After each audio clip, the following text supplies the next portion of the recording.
Can science and अध्यात्म go together? आज के टाइम पे एक बड़ा सवाल है, क्या साइंस और अध्यात्म दोनों एक साथ चल सकते हैं या फिर दोनों के दिशाएं एक दूसरे से अलग है, अपोजिट है, या फिर मैं कहूँ साइंस भी अध्यात्म का ही एक हिस्सा है। तो चलिए इस वीडियो में जानते हैं कि क्या है सच।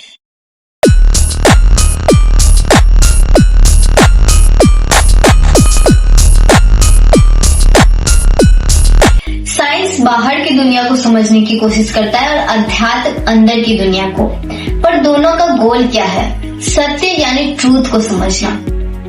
यूनिवर्स का ओरिजिन ऋग्वेद का 10.129.1 श्लोक में कहा गया है, ना सदा सिन्नो सदा सित दानिम ना सिद्रजो नो व्योमा परो यत। यानी कि ना कुछ था ना कुछ नहीं था, सब कुछ बस एक मिस्ट्री था।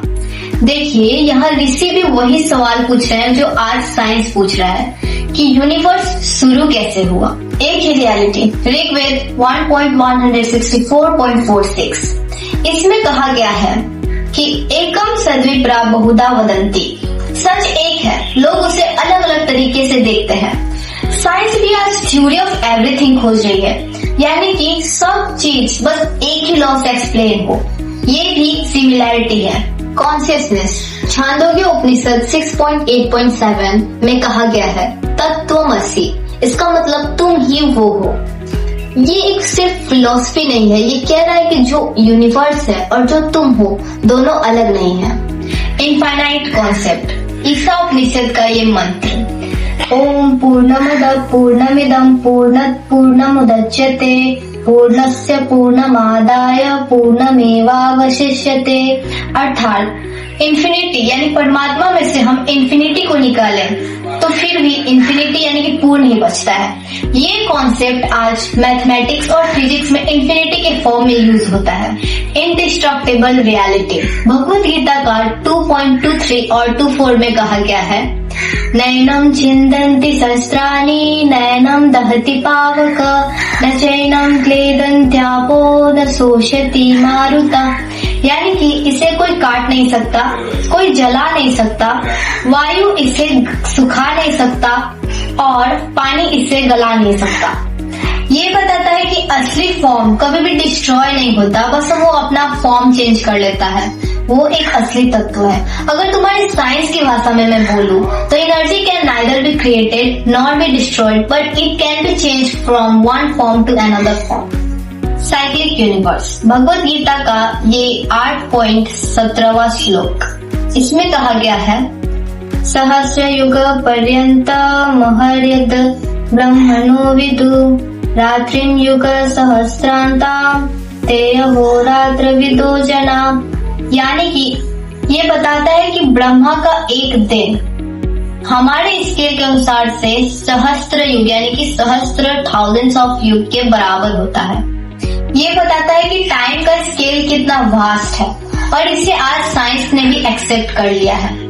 एवरीथिंग इज कनेक्टेड मुंडका उपनिषद का 2.2.11 में दिया गया श्लोक का अर्थ होता है, सब ब्रह्मा ही है, पास्ट प्रेजेंट और फ्यूचर, ये सब मतलब जो भी एग्जिस्ट करता है उसका एक ही रियलिटी है। रियल लाइफ ब्रिज एक सिंपल सा एग्जांपल लेते हैं मेडिटेशन का, जो पहले एक सिर्फ स्पिरिचुअल प्रैक्टिस का माध्यम माना जाता था, लेकिन आज ये साइंटिफिकली प्रूवन है, जो स्ट्रेस को कम करता है और फोकस को ज्यादा करता है। जो पहले के ऋषियों ने पौराणिक ऋषियों ने अनुभव किया उसे आज साइंस मेजर कर रहा है। जैसे ग्रेविटी लाइक आइडिया ऋग्वेद 10.121.5 में कहा गया है, यह पृथ्वीं व्यथमानां मद्रिहद यह पर्वतान प्रकृति पानरमनाथ। वो शक्ति जिसने हिलती हुई पृथ्वी को स्टेबल किया। देखो यहाँ क्लियरली एक ऐसे फोर्स की बात हो रही है जिसने अर्थ को स्टेबल रखा है, जिसे आज साइंस ग्रेविटी का नाम देता है। मैग्नेटिज्म टाइप आइडिया अथर्ववेद का ये 10.8.25 का ये श्लोक में कहा गया है, एक स्कंभेन धौरुत पृथ्वी च धृता, अर्थात एक ऐसी शक्ति जिसने पृथ्वी और आकाश को जोड़ कर रखा है। देखो साइंस में इसे बाइंडिंग फोर्स कहते हैं। ये बाइंडिंग फोर्स का क्लियर कॉन्सेप्ट है। आज साइंस में हम अलग अलग फोर्सेस को बोलते हैं, जैसे कि ग्रेविटी और इलेक्ट्रोमैग्नेटिक फोर्स और भी। इलेक्ट्रिसिटी कॉन्सेप्ट ऋग्वेद के 1.1.1 में अग्नि को प्रथम माना गया है। अग्नि सिर्फ फायर नहीं होता है, बस एक एनर्जी का सिंबल होता है, जैसे कि हीट, लाइट और पावर। साइंस भी आज हर एक चीज को पावर यानी कि एनर्जी के टर्म्स में मानती है। मोशन या फिर एयर। फ्लाइट का बेस कॉन्सेप्ट ऋग्वेद के 1.164 में ऑब्जर्व किया गया है। फ्लाइट का बेस क्या होता है? एयर, मोशन और बैलेंस। ये सब चीजें पौराणिक टेक्स्ट में ऑब्जर्व की गई हैं। रामायण फ्लाइंग मशीन का कॉन्सेप्ट है इसमें। पुष्पकम तत् विमानम, यानी कि एक ऐसा विमान जो आसमान में चल सकता था। एरोप्लेन्स और हेलीकॉप्टर्स के इन्वेंशन से पहले तुम इसे भी इमेजिनेशन का नाम देकर झुठला देते नहीं। Modern science correction Oppenheimer story. अब एक इंटरेस्टिंग सा मॉडर्न एग्जांपल सुन लो। 16 जुलाई 1945 ये वर्ल्ड वॉर का टाइम था जहां फर्स्ट एटम बॉम्ब को टेस्ट किया गया। उस टाइम साइंटिस्ट जे रॉबर्ट ओपेनहाइमर ने एक लाइन याद की थी। भगवत गीता 11.32 में लिखा गया है, कोलोस्मी लोकेश्य कृत प्रवृद्धो लोकान समाहर्दुमीह प्रवृत्त। इसका मतलब मैं काल हूँ जो सब कुछ डिस्ट्रॉय कर सकता हूँ।